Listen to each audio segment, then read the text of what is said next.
Okay, good morning, everybody.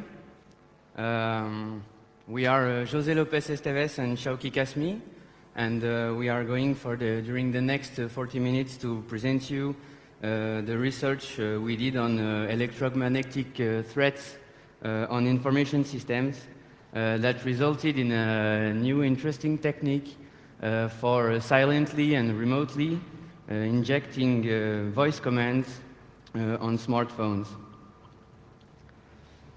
So we are José López Esteves and my friend Shauki Kasmi. We work with the French Network Information Security Agency in the Wireless Security Lab, and our main research topics are electromagnetic threats on information systems, radio communication security, embedded systems, as well as signal processing.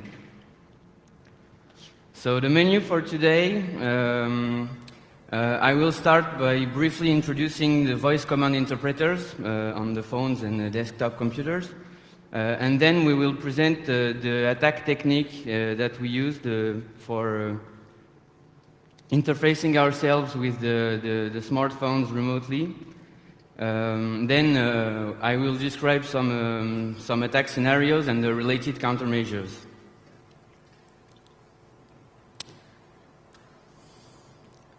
So the voice command, I will start with a brief definition, and then I will sum up some available commands through this interface. I will speak about the activation conditions and describe the whole processing. And then I will finish with a brief summary of previous work on the security. So the voice command interface is a hands-free user interface that allows the user to interact with electronic devices by voice. And this interface is getting more and more deployed on many kinds of devices, such as smartphones, smartwatches, the Internet of Things. You can also find voice command in cars and on desktop computers. And as it's getting more and more deployed, all the major OS editors provide their own solution. So Apple developed Siri and voice control previously. Microsoft has Cortana. Google developed Google Voice Search. And the phone manufacturers that like to add a proprietary layer on top of Android developed their own solution. So here, for example, it's Samsung, and its solution is called S-Voice. So what can you do by voice? On smartphones, you can control and trigger a lot of services. So of course, you can use telephony services. You can place calls, send text messages. You can also access to a bunch of internet services. You can do web browsing. You can send emails, publish to social networks. And of course, you can do some web searches and use navigation and maps and so on.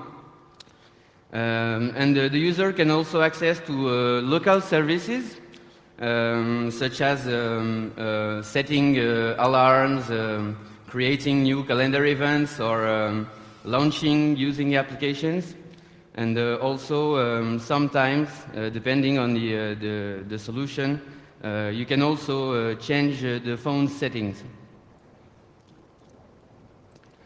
So when the voice interpreters are always activated, the user just has to pronounce a keyword, and then he can say the command he wants to see executed on the phone.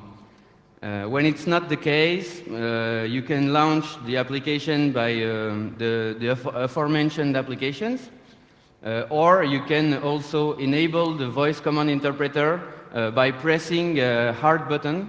So for example, you can use the home button on iPhones. And more interestingly, you can also use the main button on the remote of the headset.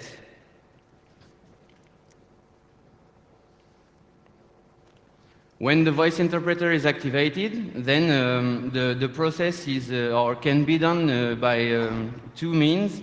The first is local, so the keyword detection is made locally on the phone, and sometimes you can also access to limited actions on the phone directly. But for the vast majority of the commands, you need to have an internet access because the voice processing and the command interpretation is made on cloud services. So here we can see three main paths for interacting with the voice command interpreters. The first one is the network side. The second one is from the phone. We can imagine that an application could interact with the audio mixer on the phone, for example.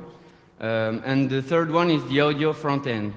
And in this study, we focused on the third one, the audio front end.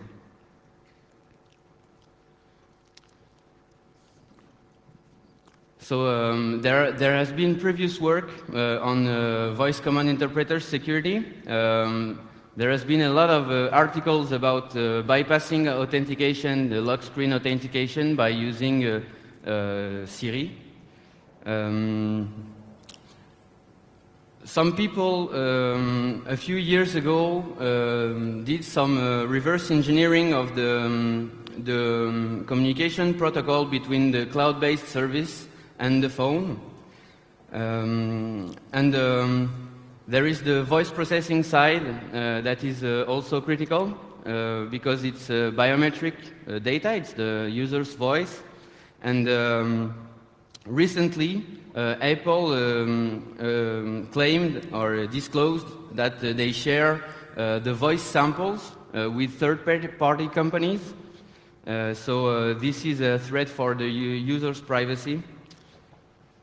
And finally, some researchers published local attacks.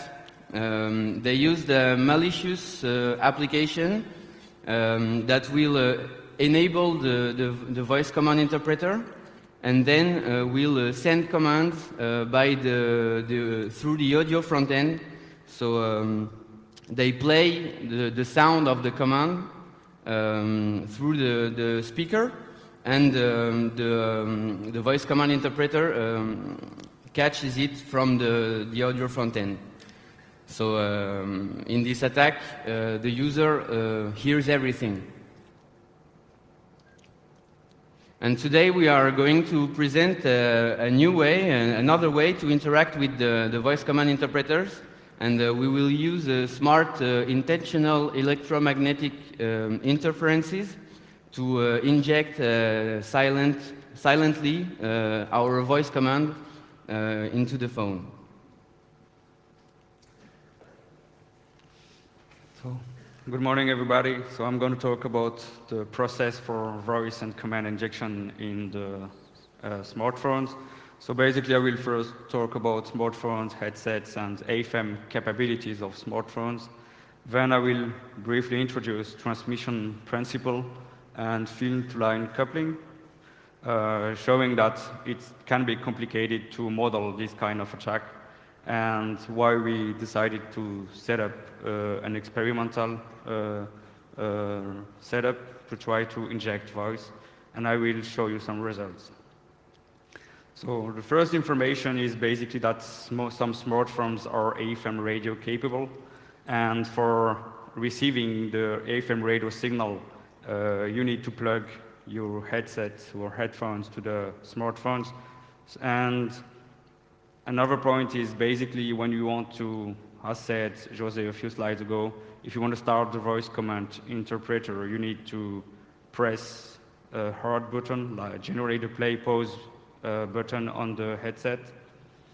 Two information which are really interesting is that we have two propagation paths of the electric signal on the headset. Basically, we have the FM processing path, which is basically a bandpass filter, and then an AFM demodulator, and then you are able to listen to AFM radio.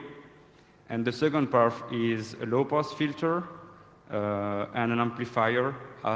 So the characteristics of the audio input interface is interesting as it also encloses AM amplitude modulation demodulator. So that's something interesting for us, and we decided to investigate what kind of signal we are able to inject on this interface. So, as I said, so headphones are good AFM radio signal receiving antennas. So it's basically the 80 megahertz to 108 megahertz frequency band.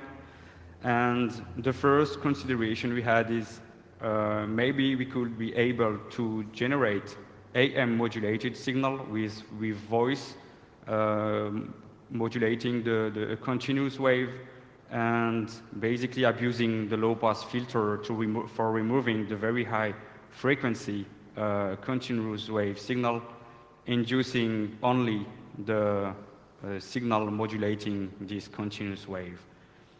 So the main hypothesis we have validated by using software simulation is trying to characterize low-pass filters and amplifier.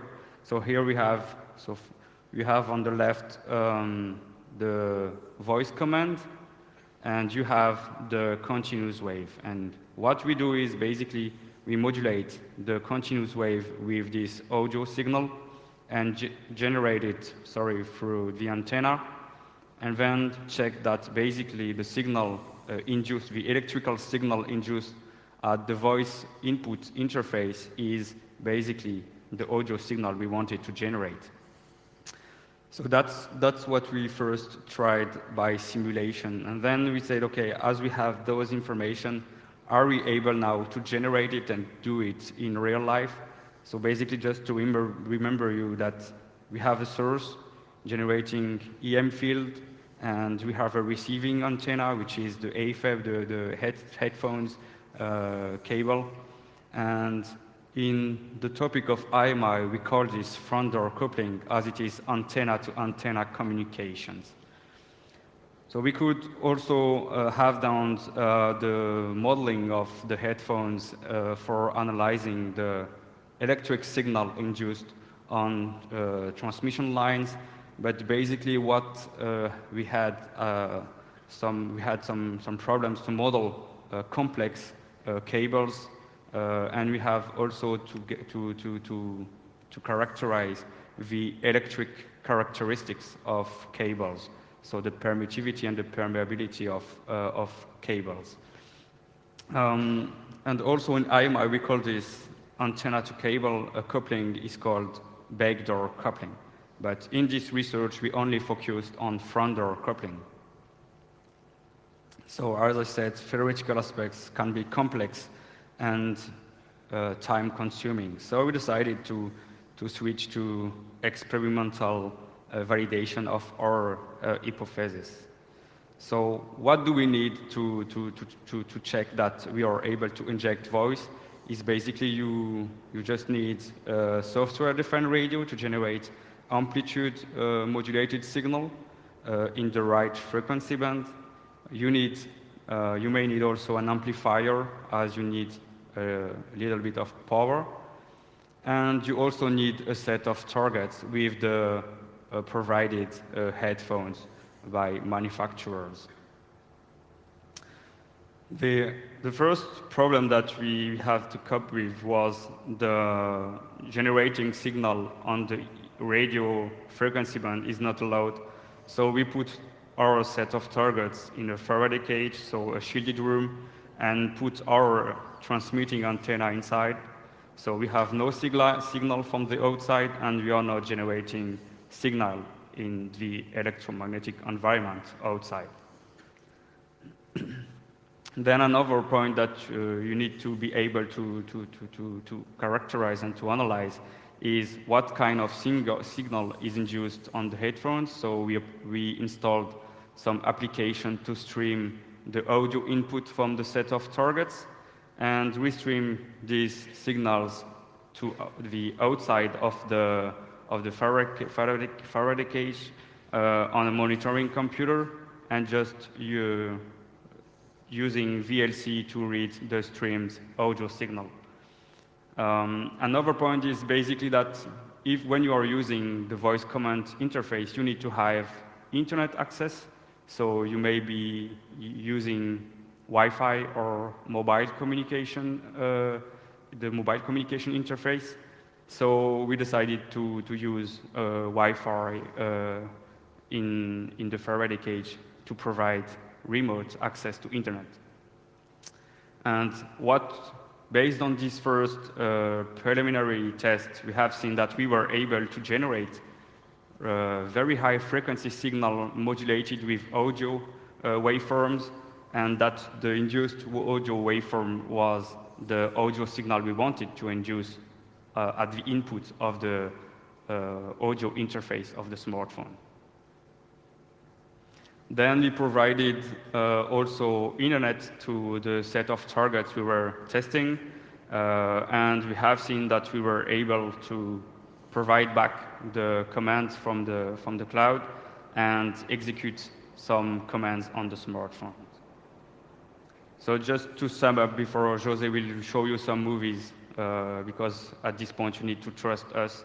The first thing is we analyzed 2 scenarios. The first one was the audio interpreter, the voice command control interpreters was activated by default.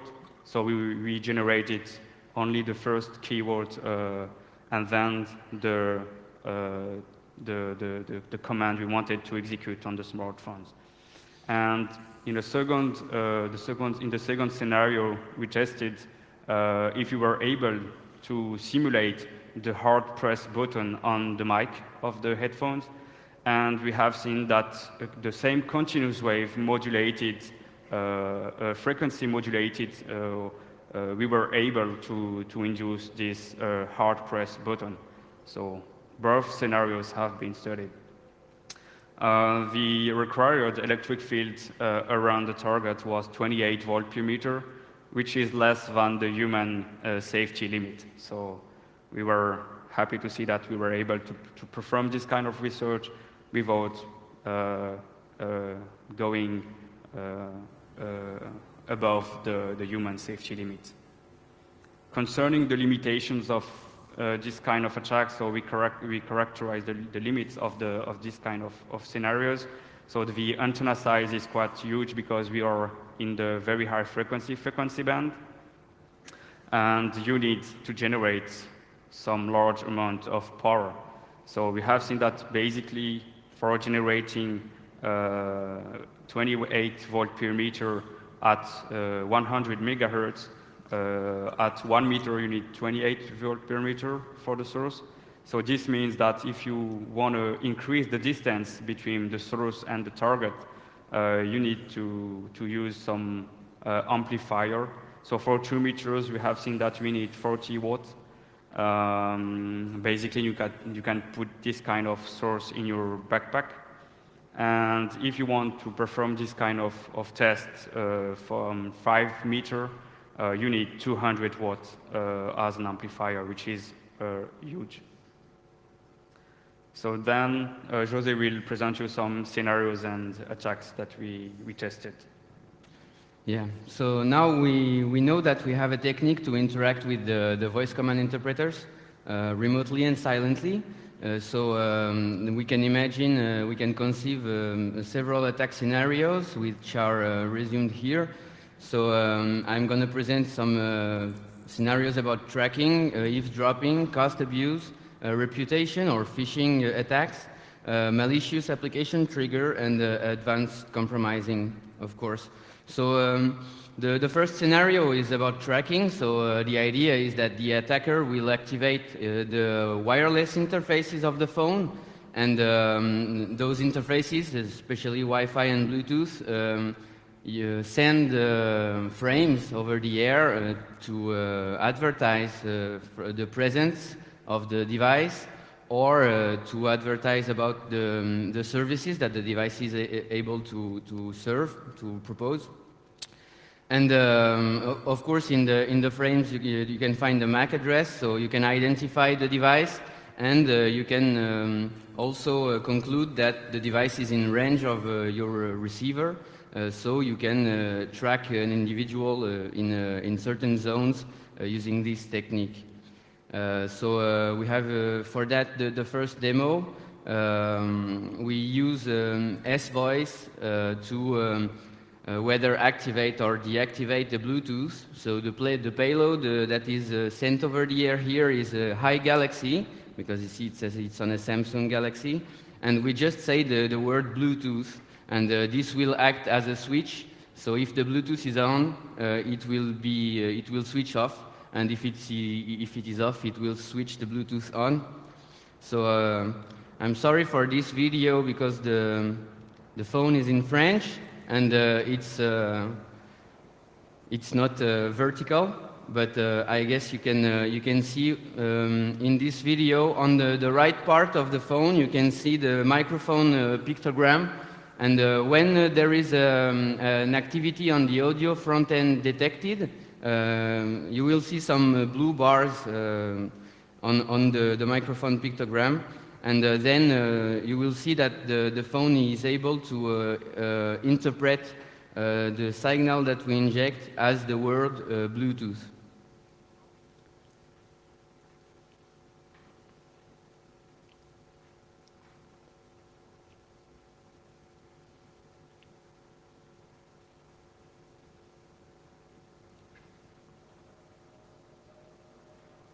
Okay, so here, thank you.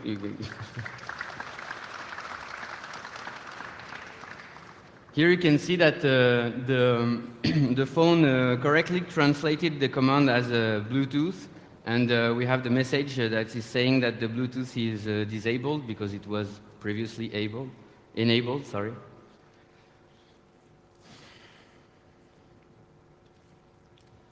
So the next attack scenario is about eavesdropping. So here the attacker simply forces the target's phone to make a call to his monitoring phone. And by doing that, he is able to listen to the target's sound environment. So here we are attacking an iPhone 4. And it's voice control. It's not Siri, because Siri was not enabled on the phone. And here we, for the demonstration, we just asked to call Mon Compte, which is the contact entry, the French contact entry for the My Account contact.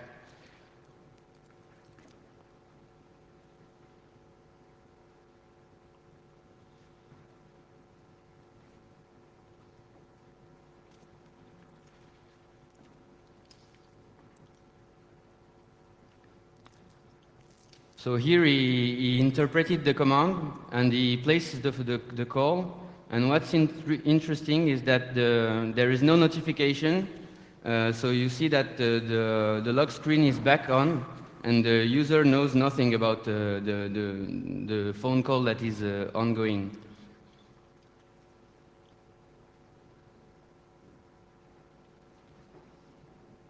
And now you see the green part on the top of the screen, that is the notification of the phone call.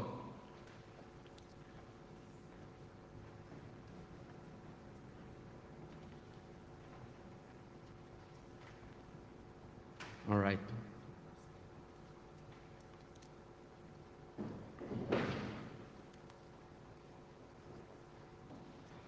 The next demo is about web browsing. So the scenario here could be some cost abuse attacks. So you can imagine a massive attack in a crowded place, in the metro, for example, the subway. And here the scenario is that you force the victim to place a call or to send a text message to a paid service, or a text message to subscribe to a paid service, and so on. And here we demonstrate that you are able to do some web browsing. So we are attacking an Android phone, and the payload here is OK Google, and go to www.ssi.gouv.fr. You have to spell the whole URL, so it's a long payload.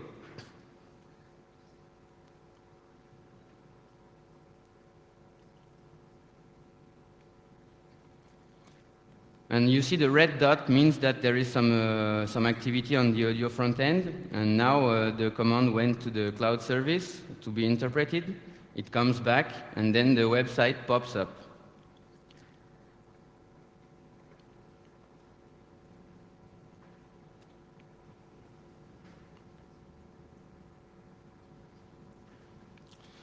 Okay. One can imagine also some reputation or phishing attacks by abusing the contacts of the target phone. So you can imagine sending embarrassing content or publishing to social media embarrassing content, or even web search history poisoning.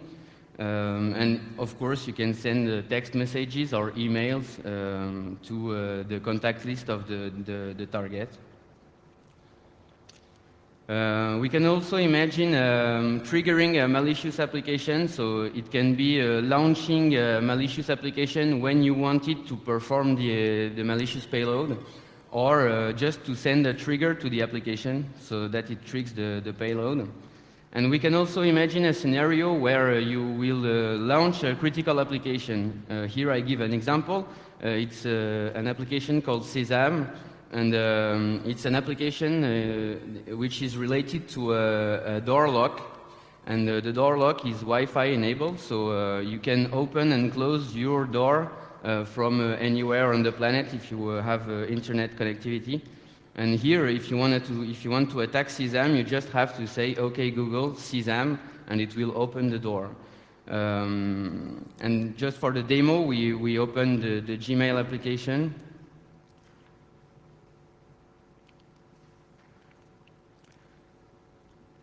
Oh yeah, and you can see on this video, you see well the Faraday cage we are in and the big antenna we used to make the tests.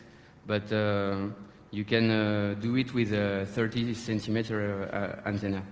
And here we see that we succeeded to open the Gmail application through the voice command interface.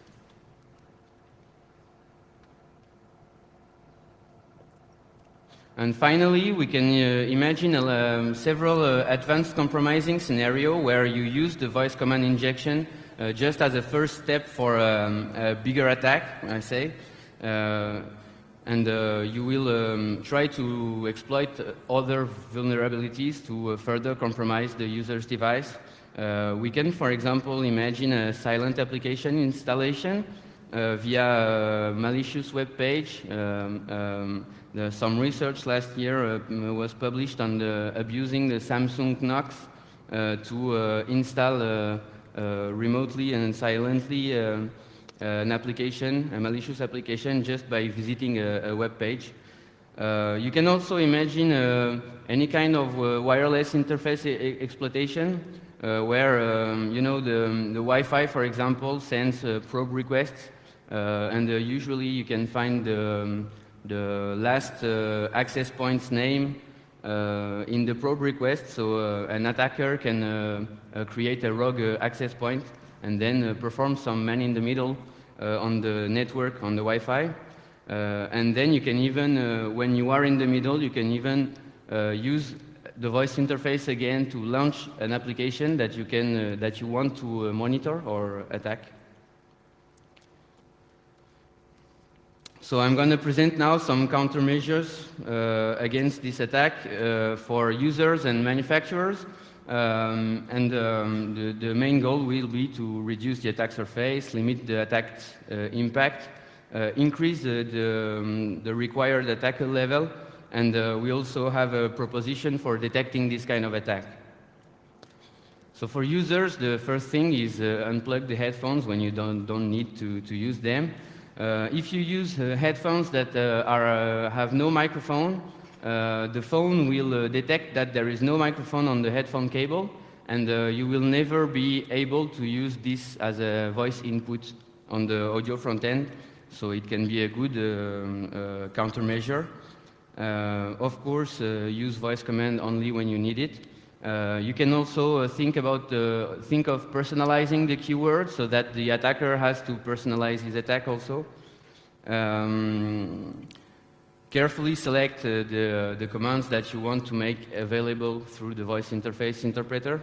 especially before authentication, because you can also use the voice command before the lock screen authentication. And the last one would be to enable as many feedbacks as possible so that the user can notice when a voice command is executed.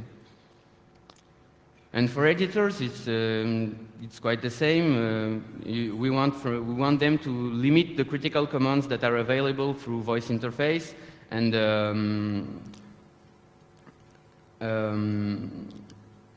wisely choose the default settings of the voice command interface also to reduce the attack surface.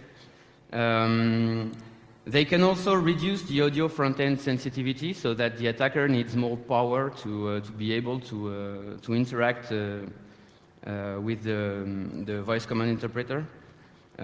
Voice recognition would be a good solution to force a further personalization of the attack. The attacker would need to get some voice samples of the victim before attacking. Finer grain settings for the user so that the user can limit the attack surface and the impact, and he can choose if he wants to be vulnerable or not. And we proposed a technique to detect abnormal electromagnetic activity around the phone by using the built-in sensors that are inside the phone. And this work was published some months ago at URC AT-RASC conference. So the main goal of this talk was to convince you that the voice command injection interface is critical, it can be sensitive, and it should be correctly secured. So we invite the users to use it wisely, and the editors to mainly allow the users to use it wisely by providing finer grain settings and implement secure default settings for this interface. And we also invite you all to take a look at this interface. There are many attack vectors that we didn't try. So go on. It's a critical and complex command input interface. So concerning intentional electromagnetic interferences, basically we have been working for a long time on IMI effects on information system and electronic devices. And the use of this kind of sources was for damaging or disturbing at least electronic devices, so it was limited to denial of services attacks. And we have shown here that using smart intentional electromagnetic interferences, we are able to perform much more smarter attacks, and it becomes a very interesting threat for information security. It is also interesting to point out that software-defined radio and low-cost amplifier leads to designing low-cost, high-power sources, which need to be taken into account in risk analysis for critical infrastructures. So thank you for your attention. Here we have a set of references. You can look at it. There is the image credits because we took some pictures on the internet. And we'd like to thank you again. And if you have any questions, please let us know. Here we have our email addresses. So thank you very much for your attention.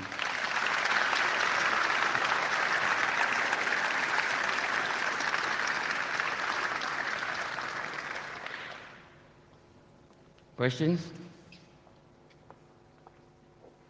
Too early for questions? I think so, yeah.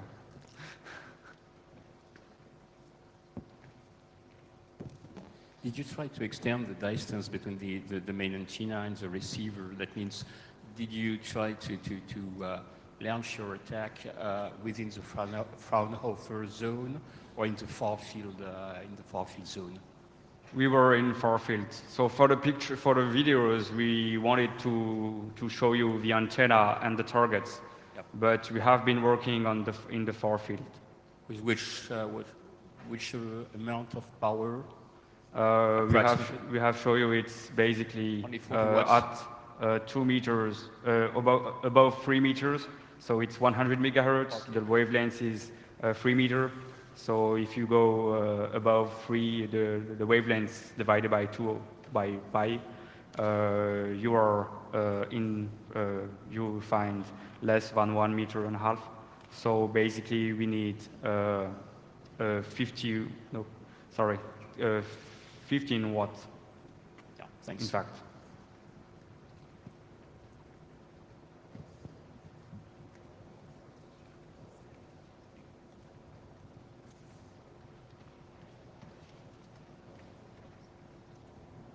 How portable is this device? Can you walk around with that? And how available is this going to be public so I can get one? Sorry? Can you repeat the question? Yes. Please? How portable, how mobile is the device when you're walking around? Can you walk around with it? Like, can I sneak it into a place and be able to use it there? Or is it more stationary? Oh. Yeah, it depends. As Shauki said on that slide, It's not. Huh? It's not here anymore. But oh, yeah, okay. It depends on the range you want to reach. So if you are close to the target, you can imagine a backpack with the amplifiers, the SDR, computer, and the antenna. And you can walk in a room, and within 2.5 meters, you can reach the target phone. But if you go if you want to attack from farther than that, you need to have more battery for the amplifiers. The amplifiers are bigger, so it's a limiting factor for that.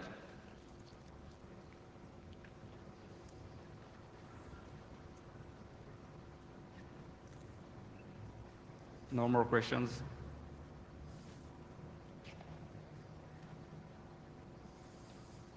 Thank you. You use the Faraday cage for your experience.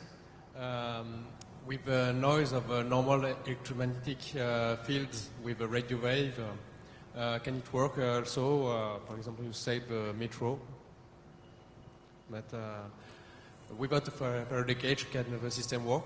Or is the noise produced by a normal frequency of radio? Yeah. Though when you have your mobile phone and using the AFM radio, the signal level is really low. So if you are computing the signal to noise ratio, you will be able to check that basically the attacks will be possible in the classical, in the normal environment. Thank you.